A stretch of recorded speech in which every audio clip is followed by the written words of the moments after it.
I found that many people see the idea of creating their own meal from scratch without any kind of pre-designed menu or recipes to be a pretty daunting feat.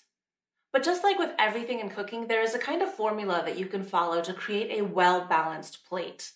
Once you get that formula down, it becomes really easy to start dreaming up and designing your own meals.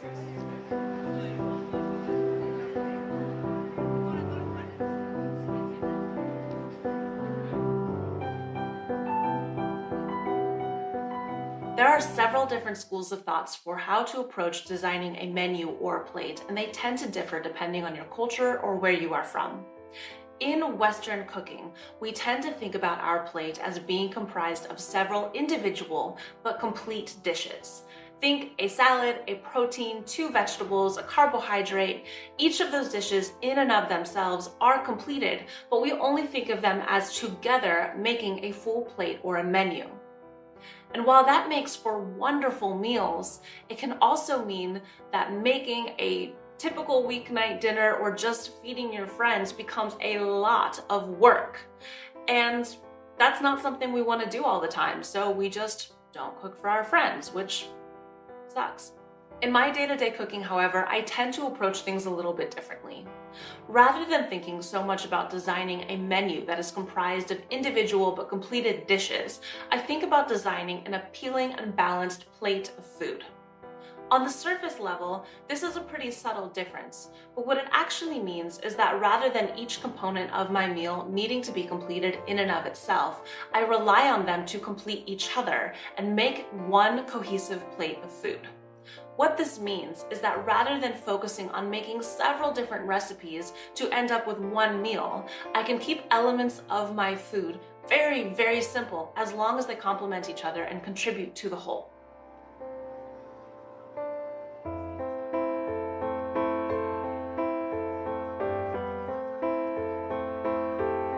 So here is my personal method for designing a plate of food. Start by choosing what you want to eat. Now, this sounds super basic, but it is arguably one of the hardest decisions to make, and every person is going to have their own individual method for doing this.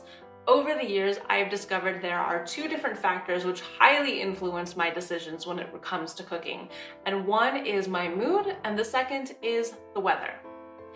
My mood affects my decision making when it comes to food in the sense of, do I want something that is light and energizing or something that is warm and comforting?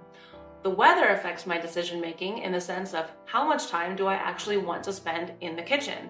Is it cold outside? Would I be happy having the oven on or working, braising something? Or is it warm outside and I don't actually want to be cooking, I just want to be out and enjoying the sunshine? Once I've chosen a combination, say warm but light foods, I've already done a lot of work to narrow down my options and I can move on to step 2.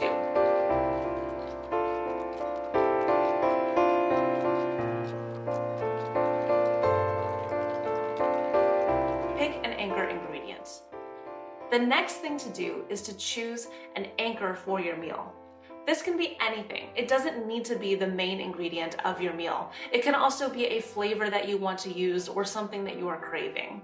But that anchor ingredient is going to be the thing off of which you make all of your other decisions in regards to your meal. For me, I usually choose that anchor ingredient based off of what I have in the house that needs to be used or whether I have a specific craving of something I just really want to eat.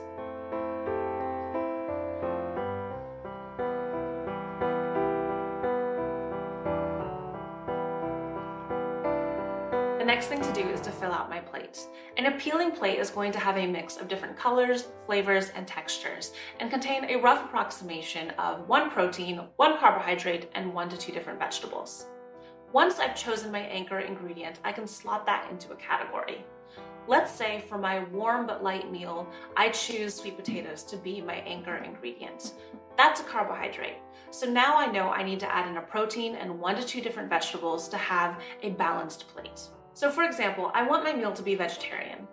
I have feta cheese in the house, and I know that the saltiness and the tanginess of feta cheese goes really well with the earthy sweetness of sweet potatoes, so I'll use that as my protein.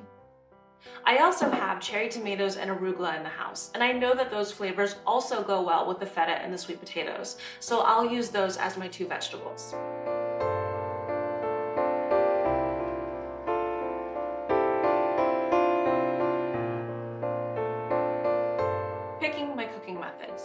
This choice is often done simultaneously while choosing all of my other main ingredients, but I will break it down as a separate step anyways.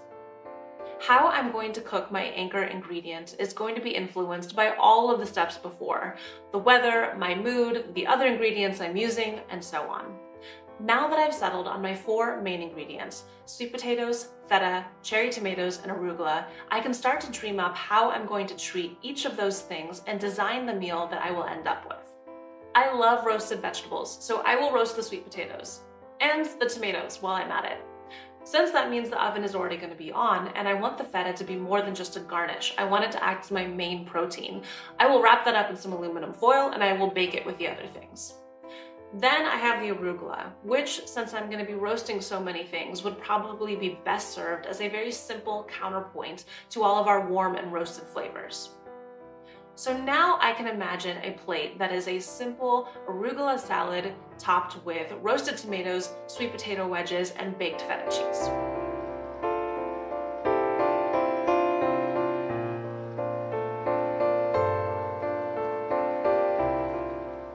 Okay, we are almost done. I've got a really good big picture idea of what my meal is going to look like, but how successful it will be really lies in the details. I have 4 different components, each of which have the potential to either fight with each other or to complement each other and make for a really appealing plate of food. So as I think about dressing and preparing each one of these components, I need to think about how I can highlight their individual flavors, bring textural variety, and make sure that they actually act together cohesively as one meal. My sweet potatoes are a good opportunity for me to build some snappier textures and deeper flavors into the dish, and I want them to be crispy on the outside rather than soft. So I'll toss them with a bit of oil and plan to roast them on really high heat. Sweet potatoes also make a great canvas for lots of different spices, so that is an easy way to add in several layers of flavor at one time. I'm going to essentially raid my spice cabinet, adding in paprika, cumin, garlic powder, salt, white pepper, and cinnamon. Seeds are a fantastic way to add texture to a dish, so while I'm at it, I will also throw in some coriander seeds and anise.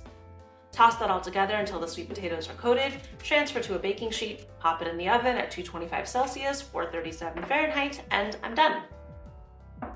Now for the tomatoes. I'll keep the tomatoes simpler than the sweet potatoes, but since I'm already using these spices on the potatoes, I may as well use some more. I'm going to first lightly score the skin of the tomatoes to make sure they don't explode in the oven. Then toss them with some olive oil to help the spices stick. Now I'm adding in more garlic powder, salt, white pepper, and some coriander seeds and anise. Toss it all together, transfer to another baking sheet, and done. On to the feta cheese. The feta is the saltiest component of our plate so far, as well as one of the main contributors of acidity. The sweet potatoes are going to really benefit from that acidity, so I'm going to play up that attribute in the cheese. I'll add some dried herbs and thin lemon slices on top of the cheese, which will also play off a bit of the lemon juice that I add into the arugula. Wrap that in a piece of foil so the juices don't escape, put it on the baking sheet with the tomatoes, pop it in the oven, done! In regards to the arugula, my main goal is that it adds a fresh, peppery counterpoint to my roasted vegetables. So I'm going to keep things really simple.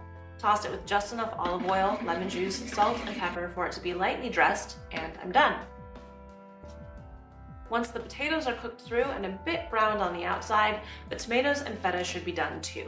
Then we can pile everything together and our plate will be done. A simple and appealing meal made entirely without recipes.